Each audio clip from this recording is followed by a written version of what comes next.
जी नमस्कार, मैं अजय वर्मा और आप देख रहे हैं न्यूज नशा। आज की खबर सबसे जो एक बड़ा इंपॉर्टेंट मामला आया सामने, राज्यसभा में एक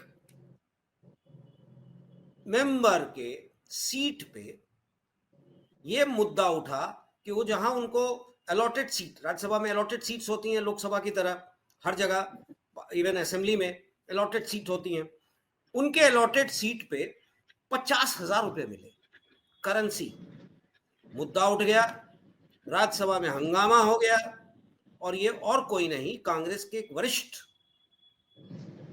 वकील भी हैं, मैं नाम नहीं लेना चाहता, उनका कहना था बाद में कि मैं तो 500 रुपया लेके आता हूं, बैठ जाता हूं कैंटीन में, चाय शायद पी लिया, पर ये 50,000 का मामला क्या है? देखिए, अगर राजनीति में इस तरह की चीजें आने लगे या प्लांटेड हो या खुद लेकर आ रहे हैं, तो मुद्दा तो देखिए, हाउस टेम्पल ऑफ डेमोक्रेसी में अगर इस तरह की चीजें की जा रही हैं किसी के द्वारा तो वो गलत है। खैर, हम आते हैं अपने मुद्दे पे। इस पे भी हम आपसे जानना चाहेंगे आपका क्या सोचना है और आप क्या कहना चाहेंगे इस पे। साथ में बिहार में साल बचा हुआ है चुनाव का, मैंने कल भी आपसे बात की थी एम फैक्टर पे। उसी तरह से झारखंड में कहा जा रहा है कि कांग्रेस ने बड़ा मुद्दा उठाया था अदर बैकवर्ड कास्ट्स का, OBC OBC OBC, India alliance OBC OBC OBC. कितने सीट्स दिए इन्होंने ओबीसी को? जेएमएम ने तो ट्राइबल को, महिला तक को नहीं दिया, ट्राइबल को दिया, महिला तक को नहीं दिया। कांग्रेस ने एक छलांग आगे लगा लिया और 2 महिलाओं को खड़ा कर दिया, पर ओबीसी। यह जातीय समीकरण पे चुनाव लड़ने की बात करते हैं, but when it comes to giving them the real power, real rights, ये पॉलिटिकल पार्टी कहीं ना कहीं मामले में अटक जाते हैं। खेल तो होता ही है ना। संजय जी, आपसे हम जानना चाहेंगे, हमारे साथ संजय समर जी हैं, वरिष्ठ पत्रकार रांची से। हम संजय जी से जानना चाहेंगे इन मुद्दों पे। ये 3 सवाल आपसे हमने किया आज। देखिए अजय जी, राज्यसभा और लोकसभा में नोट का कोई नया मामला नहीं है। इसके पहले भी नोटों की गड्डी का बस्ता मतलब झोला लेकर के जाकर के दिखलाया गया था। साल आपको याद भी होगा, आपके दर्शकों को भी याद होगा। तो उस वक्त भी ये सवाल उठा था कि आखिर ये नोट लेकर के गया कैसे। वो सांसद महोदय ने आरोप लगाया था कि मुझे समर्थन देने के बदले ये नोट की गड्डी मुझे मेरे घर दी गई थी और नोट की गड्डी मैं लेकर के आया था। तो बात सुरक्षा की उठी थी कि भाई इतने नोट लेकर के आए कैसे। तो सेम बात आज भी है।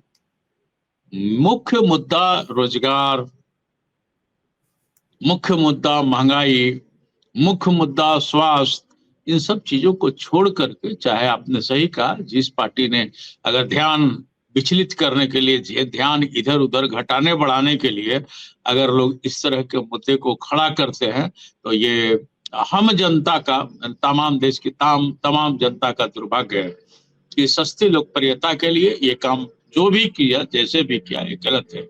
दूसरी चीज, छोटी बात है, इतना सेंसर है वहां, इतना कैमरा लगा हुआ है, चाहे राज्यसभा हो चाहे लोकसभा हो, वो तो खुद सब कुछ साफ साफ दिख जाता है किसका है कैसा है। ये तो लोकसभा अध्यक्ष को आधे घंटे के भीतर सारी जानकारी उनके टेबल पर हो जानी चाहिए थी और इसको लेकर के बवाल किसी प्रकार की बात भी नहीं होनी चाहिए थी। राज्यसभा का मुद्दा था, राज्यसभा का मुद्दा था संजय जी। भाई, मैं राज्यसभा हो या लोकसभा, दोनों की बात, दोनों जगह तो कैमरे बहुत पड़े हुए हैं। ऐसा तो नहीं है कि वहां बिना कैमरा का ही होगा। सही बात है। तो वहां, हाँ, वहां जो सिस्टम वहां का है, सेम सिस्टम वहां का है। वहां जनसंख्या ज्यादा है, जनसंख्या मतलब सदस्यों की संख्या ज्यादा है, यहाँ थोड़ा कम है, बस यही है। वहां लोगों द्वारा मैंने जनता के द्वारा सीधे सीधे चुने गए लोग पहुंचते हैं। राज्यसभा का तो गठन इसलिए किया गया था कि भाई समाज से प्रतिष्ठित लोग, प्रतिष्ठित विषय है जिसके जानकार लोग वहां पहुंचे और राष्ट्र को और राष्ट्र में रीढ़ बनने का काम करें। किसी कारणवश अगर बहुमत वहां से पार हो जाती है तो यहाँ विद्वान लोग उनको रोके, अगर गलत हो गया तो ये तो चाय छन्नी के हिसाब से ये चीज था। तो ये चाहे जिसने भी जो काम किया उसमें हम लोग कुछ ठोस नहीं, ये गलत है। मुद्दों को विचलित करने के लिए, मुद्दों को भगाने और भटकाने के लिए सारे काम हुए हैं अजय जी। उस पर बहुत ज्यादा इसको तूल देने से ये लोग यही चाहता है कि हमको तूल मिले और हमको लोकप्रियता मिले। नहीं, मैं दूसरी इसलिए बात, मैंने ये सवाल, संजय जी, मैंने इसलिए सवाल उठाया कि आज आपका 10वां दिन, सवाल लाजमी है। नहीं, ये आपकी 10वां दिन था सवाल में पार्लियामेंट का, 10वां दिन था पार्लियामेंट का, शीतकालीन सत्र का। कोई भी विकास का मुद्दा सामने, और विकास के मामले में ना तो विपक्ष ना तो सत्ता पक्ष खुल के आ पाया, क्योंकि हमेशा ये हंगामा होता रहा। कभी संभल के मामले पे, कभी बांग्लादेश में जो अटैक हो रहा है उसके मामले पे, कभी महाराष्ट्र, कभी झारखंड इलेक्शंस के मामले पे, कभी ईवीएम के मामले पे। इस तरह के मुद्दे उठाकर विपक्ष शायद अपने तरफ लोगों का ध्यान केंद्रित करने की कोशिश कर रहा है, अडानी के मामले पे केंद्रित करने की कोशिश कर रहा है, और सत्ता पक्ष पता नहीं क्यों शांत बैठा है। मैं दोनों की तरफ बात कर रहा हूं कि सत्ता और विपक्ष, आप पार्लियामेंट चलाते हो, 20 दिसंबर तक ये पार्लियामेंट है ना, शीतकालीन सत्र। कहां है? 14 बिल आने थे, कुछ नहीं हुआ अजय अभी जी, तक। दिसंबर महीना चल रहा है, अगला साल 2025 है और सत्ता पक्ष अंदरूनी कलह से जूझ रहा है। चाहे नड्डा के बयान से कि हाँ भाई हमको आरएसएस, अब हम बड़े हो गए हैं, आरएसएस की जरूरत नहीं है। दूसरी बात यह कि साल 2025 में मोदी जी 75 साल के हो जा रहे हैं, उसको लेकर भी सूचनाएं अब तक भी पहुंच रही होगी। केंद्रीय नेतृत्व में परिवर्तन करने की भी बात चल रही है। तो सत्ता पक्ष अभी अंदरूनी कलह से जूझ रहा है और उसमें काम चल रहा है। नहीं चाहता कि कोई संघ का चले, कोई नहीं चाहता कि अमित शाह का चले। बहुत सारी चीजें हैं जो अभी कुछ भी बोलना उस पर जल्दीबाजी होगी अजय जी। इसी से अभी वो खिचड़ी को पकने दिया जाए, उसके बाद देखिएगा आदमी। बोलने का काम ही है हम लोगों का और हम लोग बोलेंगे भी। रही बात अडानी मामले को उठाने की, तो वो तो जेन्युइन मामला है, क्योंकि वो ऐसा मामला है कि उसमें दूध का दूध पानी का पानी होना चाहिए, क्योंकि इससे देश शर्मसार हो रहा है भाई। अपने कहीं भी बात चल रही तो पूरे देश की चल रही है। हम लोग के गांव में अगर कोई एक गलत काम किया ना किया, अगर इंसान अगर उस पर चर्चा हो जाती है कि इसने गलत किया है, तो दूसरे गांव में बेइज्जती होती है, पूरे प्रदेश में उस बेइज्जती होती है। तो उसी तरह से अडानी मामले को लेकर के जो बातें सामने आई हैं, उसको लेकर के वो पूरा देश की बात है। इसी से राज्यसभा में वो मामला उठना लाजिमी है, उसमें कोई बड़ी बात नहीं है। और सरकार को चाहिए था 1 मिनट में, पहले भी मैंने बोला है कि 1 सप्ताह का समय लेकर के बोल देना चाहिए था। हंगामा होता नहीं तो सरकार भी यही चाह रही है कि हाँ भाई हंगामा होते रहे, हमको रोजगार का बात कोई नहीं बोलेगा, हमको महंगाई का बात कोई कुछ नहीं बोलेगा, कितनी फैक्ट्रियां लगे कोई नहीं पूछेगा, बाकी जो जायज नाजायज काम हुआ ना हुआ उस पर कोई सवाल खड़ा नहीं करेगा, ना प्रश्न सूचक प्रश्न पूछे जाएंगे, ना अनुशासन से संबंधित श्रम प्रश्न पूछे जाएंगे। तो दोनों के हिसाब से ये जो चल रहा है। लेकिन हाँ, इतना जरूर कहेंगे कि साल 2025 भारतीय जनता पार्टी के लिए कुछ कठिन रास्ते होंगे, क्योंकि 75 साल के हो जा रहे हैं मोदी जी। तो उस पर वो क्या करते हैं ये देखना होगा, या फिर यूं ही कुर्सी की खातिर वो भी गोल मटोल बात करके निकल जाएंगे। क्योंकि 75 का इंतजार भारतीय जनता पार्टी के कई नेता कर रहे हैं कि भाई एक मोदी जी को सवाल, यहाँ 75 एक साल सवाल, के हो रहे हैं।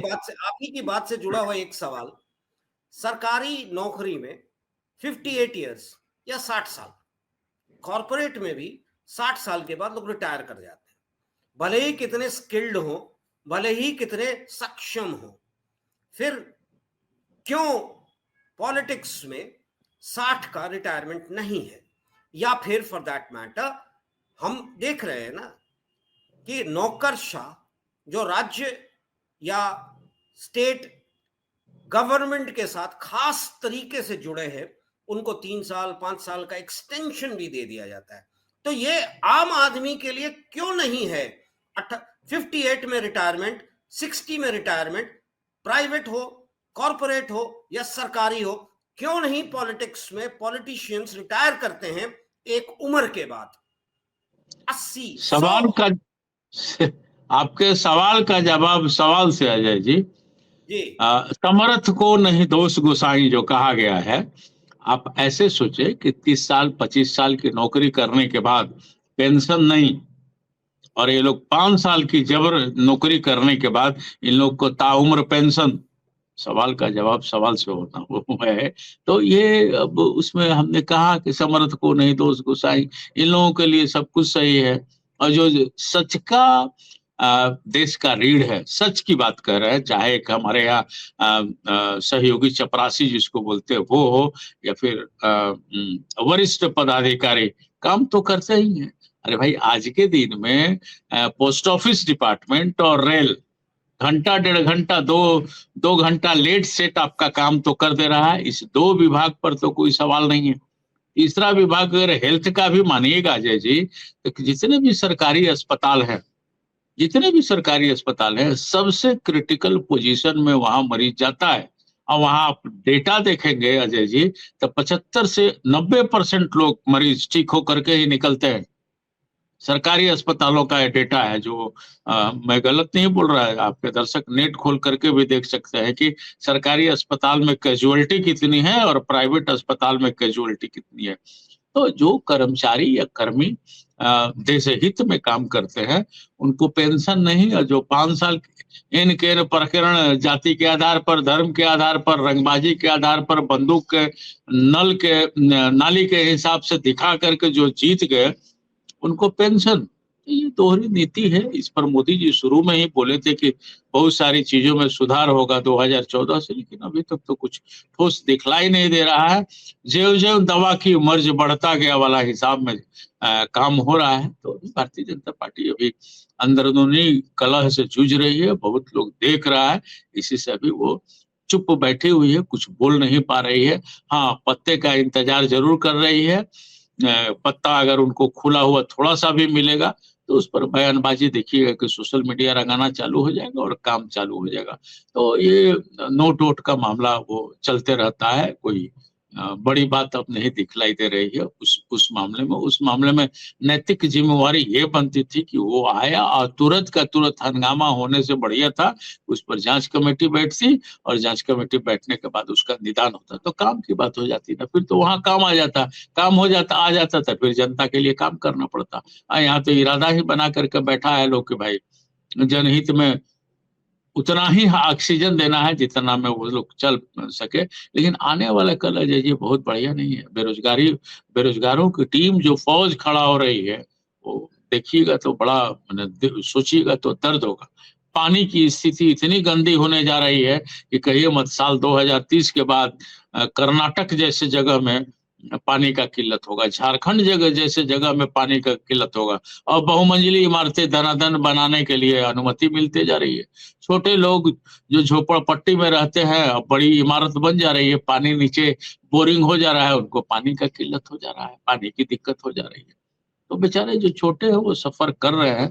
अब उस सफर से कैसे उनको निपटारा होगा अब तो ये वक्त बताएगा, ऊपर वाले भगवान बताएंगे। क्योंकि बहुमंजिली इमारतों पर अब रोक लगाने की जरूरत है। जिस ढंग से लोग हर जगह बहुमंजिली इमारतें बन रही हैं उसे नेचर के साथ भी खिलवाड़ हो रहा है अजय जी। अब आपने झारखंड की बात जो कही, पहले सवाल प्रश्न का आपका, उसके पहले आप ही की बातों पे मैं एक सवाल मेरे दिमाग में आ गया जो मैं आपसे पूछना चाहता हूं। क्यों नहीं ये पॉलिटिशियंस जो 60 का उम्र क्रॉस करते हैं खुद इस तरह का कोई डिसीजन मोदी जी क्यों नहीं लेते कि 60 के बाद? क्योंकि ये ऐसा है अजय जी, डिसीजन मेकर हैं। ऐसा है अजय जी, ये त्याग की भावना होनी चाहिए। और इसके उदाहरण है पश्चिम बंगाल के मुख्यमंत्री ज्योति बसु। स्वेच्छा से उन्होंने रिटायरमेंट लिया, सालों तक रह गए। स्वेच्छा से उन्होंने रिटायरमेंट नहीं, हमारे यहाँ कितने वीरों की, सालों तक रह गए? हमारे मैं यहाँ कह रहा हूँ वीर की 60 के कमी बाद, नहीं है, जब आप, मैं त्याग कह रहा हूँ त्याग की मैं जब भावना की कमी नहीं है। नहीं, मैं आपसे ये जानना चाहता, 60 के बाद अगर एक एग्जीक्यूटिव को जो एग्जीक्यूट करता है आपके पॉलिसी डिसीजंस को, उसको आप मान लेते हैं कि 60 के बाद वो बूढ़ा हो चुका है, he is not capable to run the show, फिर आप 60 के बाद दिमाग डिसीजंस कैसे लेते हो बंधु? वही बात तो मैं अजय जी आपको बता रहा हूँ, पॉलिटिशियन का एग्जाम्पल मैंने पॉलिटिशियन से ही दिया है। आप ये देखिए कि ज्योति बसु स्वेच्छा से पद को छोड़ दिए थे, मारामारी में नहीं पड़े थे, बोले ना अब बहुत हो गया। उनके उनके उम्र से हमको विवाद नहीं है, वो 60 के थे कि 65 के थे कि 75 के थे, उससे विवाद नहीं है, लेकिन वे स्वेच्छा से अपने पद को छोड़ दिए थे। तब वो बुद्धदेव भट्टाचार्य आए थे। ये सीखने का जरूरत है। और हम लोग जहां से बिलोंग करते हैं, मान लीजिए हम लोग, हमारे भगवान राम थे, उन्होंने भी अपना काम करने के बाद स्वतः वो छोड़ दिए थे इस दुनिया को, वो पानी में चले गए थे, अपने आप को विलीन कर लिए थे। तो एक एज के बाद लालच छोड़ करके और स्वतः संन्यास धारण कर लेना चाहिए पॉलिटिशियन को कि हाँ भाई अब आप देखिए। लेकिन वो लोग ऐसा नहीं कर पाते अजय जी। ये मोह माया है, जो जान है ना, जिस तरह से हर जीव को जान सबसे प्यारा होता है, उसी तरह से पॉलिटिशियन को कुर्सी सबसे ज्यादा प्यारी होती है, क्योंकि भीड़ छट जाती है। आज देखिए ना, किसी पुराने नेताओं का उदाहरण देख लीजिए कि किसके यहाँ कितना भीड़ है। हम लोग तो आंख से देख रहे हैं, अब भी आंख से देख रहे हैं भाई, जिनकी किसी जमाने में तूती बोला करती थी, जब आज के दिन में देख लीजिए वो कहाँ है, कहीं अखबार में भी कहीं छप जाते हैं। तो इसी की बात, मान लिया हम आडवाणी जी की ही बात अगर हम करें तो आज कहाँ है, आप खुद बता दीजिए। सोनिया गांधी की ही बात करें तो आज देख लीजिए वो कहाँ है, आज उनकी जगह को भरपाई कर लिए राहुल गांधी और प्रियंका। सोनिया गांधी भी स्वेच्छा से रिटायरमेंट ले ली, एज से विवाद नहीं है, एज क्या था, कैसे था, शरीर क्या था, ले लिया। तो ऐसे अगर सब लोग करें तो ये अच्छी बात होगी, दूसरे को नहीं, मौका अगर मिलेगा। एज यहाँ तो विवाद, फिर यहीं आते हैं आपके पास, अगर एज विवाद नहीं है तो फिर सरकारी कर्मचारी या कॉर्पोरेट में जो काम करते हैं उनके लिए एज विवाद क्यों होता है? ये तो सरकार द्वारा बनाया। देखिए, रिटायरमेंट का किसने पॉलिसी बनाया, दो चीज किसने होता है, बनाया? नहीं मैं बता दे रहा हूँ, रिटायरमेंट की जो पॉलिसी होती है जय जी, वो ये मान के होता है कि वो रिटायर करेंगे तो दूसरे का स्थान भरेगा। एक है, मानसिकता की राजनीति में बात क्यों नहीं नहीं, है। राजनीति में अब क्यों नहीं? अब हाँ, वो राजनीति में, अब राजनीति में तो एजुकेशन भी नहीं है, लेकिन एक क्लर्क बनना है तो उसके लिए कम से कम ग्रेजुएट होना जरूरी है कि नहीं? जो हमारे यहाँ कानून बनाएंगे, कानून का पालन हो रहा है कि नहीं उसको देखेंगे, उसके लिए कोई डिग्री की जरूरत नहीं है। देखिए, मान लीजिए हमारे यहाँ टॉप पोस्ट जो माना जाता है वो आईएएस का माना जाता है, जो सरकार चलाते हैं, सरकार जिन्हें कहा जाता है, सरकार आईएएस ना कहे जाते हैं भाई, चाहे चीफ सेक्रेटरी को कहिए, चाहे पुलिस मुखिया को कहिए, प्रदेश पुलिस मुखिया को कहिए, सरकार वही लोग होता है भाई। उनकी डिग्री तय है, लेकिन उनके काम को करने वाले की डिग्री तय नहीं है कि वो राबड़ी देवी होंगी, फूलन देवी होंगी, या कौन होगा, वो तो तय नहीं है। तो ये संविधान निर्माताओं की इसको चूक है, वहां भी उन लोगों को तय करना चाहिए था कि पढ़ाई मस्ट है और इतना पढ़ा लिखा आदमी ही इतना काम कर पाएगा। लेकिन उस जमाने में पढ़े लिखे लोगों की संख्या कम थी अजय जी, इसमें सुधार करने की जरूरत है। और उस जमाने में पढ़े लिखे स्कूल भी इतना नहीं हुआ करता था, लोग सक्षम भी नहीं थे, और शोषण था अंग्रेजों का, जिसके चलते दूसरा तीसरा चौथा पढ़ करके खुद गार्जियन नहीं चाहता था कि भाई बेटा मेरा खेती में कहीं काम करे, क्योंकि इतना विकास था नहीं, खेती ही सबसे ज्यादा उत्तम साधन माना जाता था जीवन यापन के लिए। तो जिनके भी बच्चे होते थे वो लोग 12 साल 15 साल 14 साल के बाद वो लोग लगा देते थे, क्योंकि औसत आयु उस जमाने में 50 साल ही मानी जाती थी। तो 15 साल के 12 साल के बाद बच्चे अपना काम करना चालू कर देते थे, और जो सिस्टम था उसको फॉलो कर रहे थे। इसी से इसका तय नहीं किया गया। और ये लोकतंत्र की बहाली के लिए ये जो बात आप कह रहे हैं, इसके लिए संविधान में राजेंद्र बाबू या जो भी लोग उसमें रहे, उन लोगों ने ये सोचा कि पढ़े लिखे लोग आकर के सरकार में बैठेंगे और समाज द्वारा चिन्हित लोग, माने समाज के द्वारा चुने हुए लोग जाएंगे, लोकसभा, विधानसभा, राज्यसभा, विधान परिषद, वो लोग जाएंगे और जन की समस्याओं का निपटारा करने के लिए वहां बैठेंगे और वो जो जन की समस्या होगी उस चीफ सेक्रेटरी को बोलेंगे या उस आईएएस को बोलेंगे लोग, और उसका निपटारा का तरीका बनाएगा वो, उस तरीके से वो काम का निपटारा होगा और जनहित में फैसला लिया जाएगा। बात यही है, इसी से इन लोगों को रखा गया कि भाई आपका एज 60 साल रहेगा, आप रिटायर करेंगे तो एक तो नया रिक्रूटमेंट होता है रिटायरमेंट के बाद, और रिटायरमेंट के लिए जो पेंशन लागू हुआ था अजय जी, सरकारी कर्मियों को भी भारतीय जनता पार्टी आने के बाद उसको बंद कर दी थी, जो हालांकि कई क्षेत्रीय पार्टियां उसको लागू कर रही हैं, जैसे झारखंड में हेमंत सोरेन ने पेंशन, पुरानी पेंशन को लागू कर दिया है। तो पेंशन का मतलब ये उस वक्त रखा गया था, एक तो इनका जीवन यापन होगा, इससे अपने दुख दरिद्र को, दुख को, परेशानी को दूर करेंगे। दूसरा, पेंशन प्राप्त स्वस्थ लोग जो लोग भी हैं वो समाज के विकास के लिए अपने सारे अनुभवों को उनके बीच शेयर करेंगे।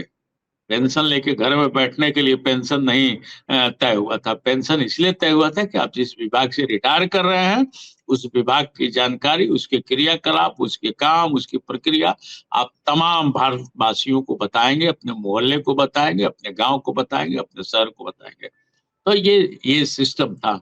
अब आपका उसी में एक सवाल था कि लोगों को कुछ एक्सटेंशन दे दिया जाता है, तो जो काबिल आईएएस होते हैं या जो काबिल अधिकारी होते हैं, जो काबिल कर्मी होते हैं, उनके काबिल किस वरिष्ठ मामले में, सरकार को खुश करके काबिल या काम से दोनों काबिल? अभी तो जो खुश करने वाले लोग हैं उन्हीं की बात हम कहें तो जो उनको खुश करते हैं उन्हीं के लिए ये बातें आगे आ रही हैं, आगे बढ़ रही हैं कि भाई जो खुश करता है उनको एक्सटेंशन दे दिया जाता है, लेकिन काबिलियत मतलब वो उनकी विद्वता होगी तो आगे बढ़ा जा सकता है।